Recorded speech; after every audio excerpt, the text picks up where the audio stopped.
આપની પાસેથી લેતા રહીશું। સુરત મહાનગરપાલિકા ચૂંટણી મતદાન માટે લઘુમતી સમાજના લોકોની લાંબી કતારો। સુરતના નાનપુરા વિસ્તારમાં જબરદસ્ત લાઈન લાગી। એક તરફ પોસ્ટ વિસ્તારમાં મતદાનમાં તો ખાલી ખમ, તો બીજી તરફ નાનપુરા વિસ્તારમાં લઘુમતી સમાજના લોકોનું ટોળેટોળું જોવા મળ્યું। ભારે ગરમીની લઘુમતી સમાજના લોકો ઉપર કોઈ અસર નહીં। લઘુમતી સમાજ વિસ્તારમાં બમ્પર મતદાન થઈ રહ્યું છે, જેના દ્રશ્યો અમે આપને બતાવી રહ્યા છે।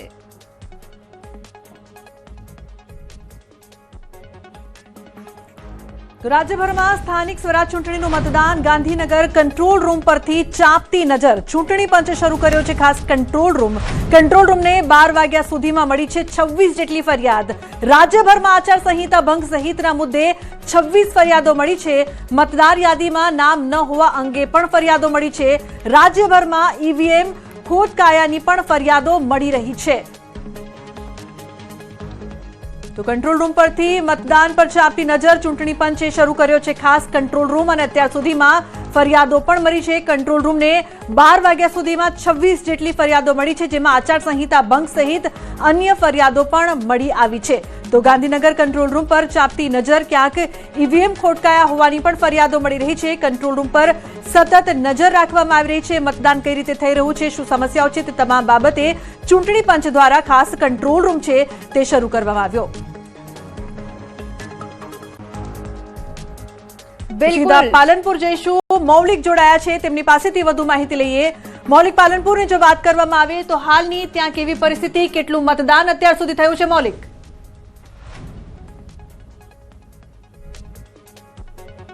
જી, મૌલિક ફરી એક વખત અમારા સંવાદદાતાનો સંપર્ક કરવાનો પ્રયત્ન કરવામાં આવશે, પરંતુ એક પછી એક જે મતદાન કેન્દ્ર પરની સ્થિતિ છે તે સામે આવી રહી છે। આપને જણાવી દઈએ કે આજે જે ગરમીની આગાહી કરવામાં આવી છે, 40 ડિગ્રી પ્લસનું તાપમાન અત્યારે તમામ મહાનગરોમાં છે। વચ્ચે મતદાન પ્રક્રિયા ચાલી રહી છે। ક્યાંક મતદારોમાં એટલો ઉત્સાહ જોવા મળી રહ્યો છે, તો ક્યાંક મતદારો નીરસ બન્યા છે, પરંતુ હવે ગણતરીના કલાકો બાકી છે અને વિકાસ માટે વોટ કરવો જરૂરી છે। બિલકુલ, તો 8 કલાકમાં 44 મતદાન થયું છે। 8 કલાકની અંદર 15 મહાનગરપાલિકામાં અંદાજે 37.9% મતદાન નોંધાયું છે। જિલ્લા તાલુકા પંચાયતમાં અંદાજે 47.3% મતદાન। તો સંવાદદાતા વિભુ જોડાયા છે વધુ માહિતી આપવા માટે। વિભુ, હાલની પરિસ્થિતિની વાત કરીએ, કેવું મતદાન થયું છે, કેવો માહોલ જોઈ રહ્યા છો આપ?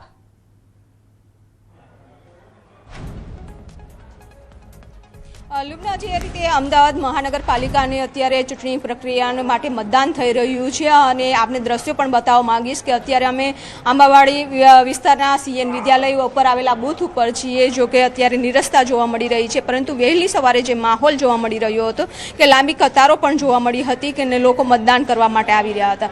અત્યારે જે રીતે અમદાવાદ શહેરમાં ગરમી પડી રહી છે, એટલે કે 44 ડિગ્રી આસપાસ તાપમાન છે તે નોંધાઈ રહ્યું છે અને ગરમીમાં અત્યારે લોકો મતદાન કરવા આવતા હોય છે, પરંતુ મોટાભાગના લોકો જે વહેલી સવારે મતદાન કરવા માટે આવી ગયા છે। અત્યારે નીરસ માહોલ છે તે જોવા મળી રહ્યો છે। મહાનગરપાલિકાની વાત કરીએ તો સરેરાશ 30 થી 35% જેટલું જ મતદાન છે તે મહાનગરપાલિકામાં થઈ રહ્યું છે। એટલે કે હજુ પણ લોકો મોટાભાગના બાકી છે કે જેઓ મતદાન કરવા માટે આવ્યા નથી, પરંતુ 6 વાગ્યા સુધીનો જે સમય છે, એટલે કે હવે લાગે છે કે જ્યારે ગરમીનું પ્રમાણ થોડું ઓછું થશે ત્યારે ફરી એક માહોલ છે તે બૂથ ઉપર જોવા મળશે। જી બિલકુલ વિભુ, આભાર સમગ્ર માહિતી બદલ। તો ગરમીને કારણે એના ક્યાંક ને ક્યાંક મતદાન ઓછું જોવા મળી રહ્યું છે। બિલકુલ, અને એક બાદ એક ન્યૂઝ 18 ગુજરાતી પર અમે આપને આંકડા પણ પહોંચાડી રહ્યા છે, એકદમ વિશ્વસનીય અને સચોટ આંકડા ન્યૂઝ 18 ગુજરાતી પર, અને તમામ વિગતો આપી દઈએ ક્યાં કેટલું અત્યાર સુધી મતદાન નોંધાયું છે। સાગબારા તાલુકાની વાત કરીએ તો 61.2% મતદાન નોંધાયું છે, જે ખૂબ સારું મતદાન છે। જાંબુઘોડા તાલુકા પંચાયતમાં 60.8% મતદાન નોંધાયું છે, એટલે લુબના નગરપાલિકામાં સૌથી સારું મતદાન નોંધાયું છે। તાલુકા પંચાયતમાં સૌથી સારું મતદાન નોંધાયું છે। બિલકુલ જી, બિલકુલ। તો પાલનપુરથી સંવાદદાતા મૌલિક પણ આપણી સાથે જોડાઈ ગયા છે। મૌલિક, પાલનપુરની વાત કરીએ, કેવો માહોલ જોઈ રહ્યા છો અત્યાર સુધી, કેટલું મતદાન થયું છે? મૌલિક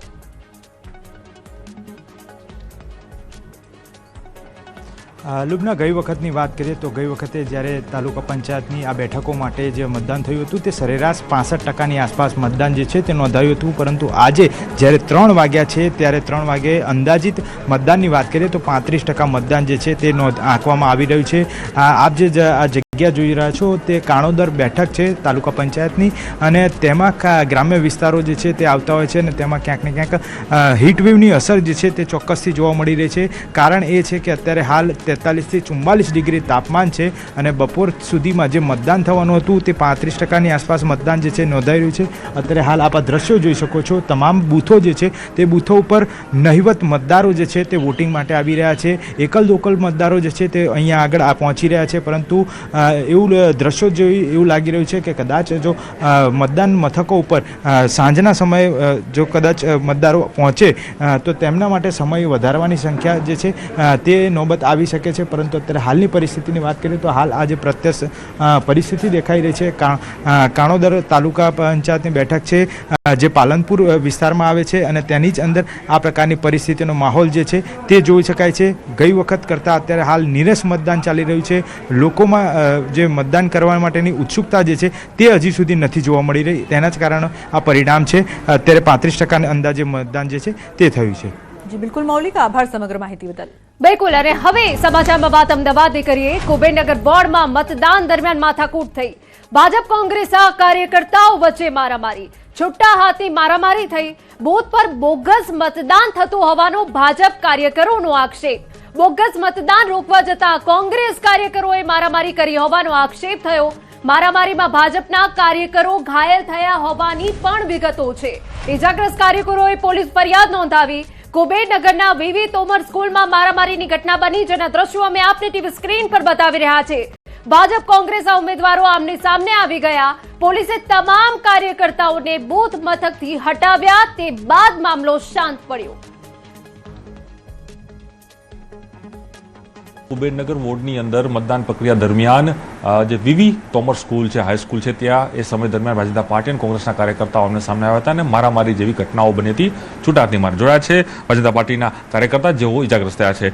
સુરતસિંહ, શું આખી ઘટના બની હતી? આપને આપણી સાથે આપણા સાથી પણ ત્યાં હતા, કોંગ્રેસના પણ એક આગેવાનો અને કાર્યકર્તાઓ પણ ત્યાં પહોંચ્યા હતા, ઉમેદવારો પહોંચ્યા હતા। શું આખી ઘટનાક્રમ બન્યો છે? હકીકતમાં એવું હતું સાહેબ કે અમારા દીકરાઓ વોટ આપવા ગયા, એટલે એમના વોટ ખોટા નખાઈ ગયા હતા। એટલે અમારા મોટા ભાઈ એડવોકેટ છે તે ત્યાં ગયા તો આ બધા ઝપાઝપી કરીને પહેલાં મારા ભત્રીજાને એને માર્યો, એટલે બધા ટોળું વળીને ઊભા હતા 50-60 જણા।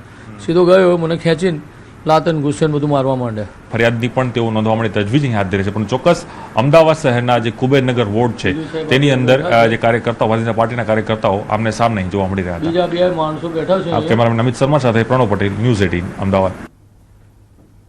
તો બીજી તરફ અમરેલીમાં મતદાન દરમિયાન કાર્યકરોનો હોબાળો, મોટા આંકડાકી બેઠક પર આપ અને ભાજપના કાર્યકરો સામે આવી ગયા। ભાજપનો ડુપ્લિકેટ મતદાન એજન્ટ હોવાનો આપ કાર્યકરનો આક્ષેપ છે।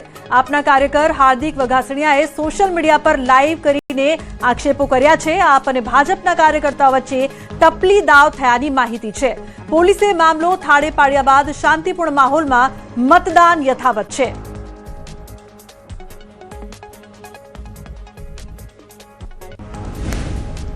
તો વાત હવે જૂનાગઢની કરીએ તો કેશોદ નગરપાલિકા ચૂંટણીમાં હોબાળો, ઈવીએમ મશીનમાં કોંગ્રેસના વોર્ડ નંબર 2 ના ઉમેદવારનું બટન બંધ થયાનો આક્ષેપ। ઉમેદવાર અમીન મહિડાએ પ્રિસાઇડિંગ ઓફિસર સામે જ આક્ષેપ કર્યા। વિવાદિત મતદાન મથક પર ફરી મતદાનની માંગ થઈ છે। હોબાળાને પગલે ઝપાઝપીના દ્રશ્યો પણ સર્જાયા। કોંગ્રેસ કાર્યકરોએ નારેબાજી સાથે વિરોધ કર્યો। ઈવીએમ મશીન બદલાવવાનો નિર્ણય લેવાતા મામલો શાંત પડ્યો। તો આ બે અલગ અલગ તસવીરો આપને બતાવી રહ્યા છે કે ક્યાંક મતદારમાં ભારે